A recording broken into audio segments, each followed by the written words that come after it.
It's not just skin care, it's cell care. Shop now. Lokesh Kanagaraj దర్శకత్వంలో రూపుదిద్దుకున్న mass action entertainer కూలీలో super star Rajinikanth ప్రధాన పాత్రలో నటించారు. సన్ పిక్చర్స్ నిర్మించిన ఈ చిత్రాన్ని ఆగస్టు 14న తెలుగు, తమిళం, హిందీ, మలయాళం, కన్నడ భాషల్లో గ్రాండ్ గా విడుదల చేస్తున్నారు. ఇప్పటికే ప్రచార కార్యక్రమాలు సినిమాపై అంచనాలను పెంచేశాయి.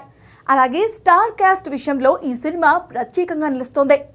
నాగార్జున, అమీర్ ఖాన్, ఉపేంద్ర, సౌబిన్ షాహిర్ కీలక పాత్రలో పోషిస్తుండగా పూజా హెగ్డే మోనికా అనే స్పెషల్ సాంగ్ లో అలరించనుంది. ఇక ఈ సినిమాను దాదాపు 350 కోట్లకు పైగా భారీ బడ్జెట్ తో నిర్మించగా అందులో సగం స్టార్ కాస్ట్ రెమ్యునరేషన్ కే వెచ్చించినట్లు సమాచారం. హీరోగా చేసిన రజనీకాంత్ 150 కోట్ల రూపాయల రెమ్యునరేషన్ తీసుకున్నాడట. తర్వాత డైరెక్టర్ లోకేష్ కనకరాజ్ 50 కోట్లు అందుకున్నాడట. ఇక విలన్ గా చేసిన నాగార్జున 20 కోట్ల వరకు తీసుకున్నారట. అతిథి పాత్రలో నటించిన అమీర్ ఖాన్ కి 20 కోట్లు, కీలక పాత్రలో చేసిన సత్యరాజ్, ఉపేంద్రకు తలో 5 కోట్లు ఇచ్చినట్లు తెలుస్తోంది. మరో కీ రోల్ చేసిన శృతి హాసన్ 4 కోట్ల రూపాయలు అందుకున్నట్లు టాక్ ఉంది. పూజా హెగ్డే ఒక్క పాటకు 3 కోట్లు అందుకుందట. అలానే ఈ సినిమాకు అదిరిపోయే పాటలు ఇచ్చిన అనిరుద్ కి 15 కోట్ల రూపాయల వరకు రెమ్యునరేషన్ ఇచ్చినట్లు సమాచారం.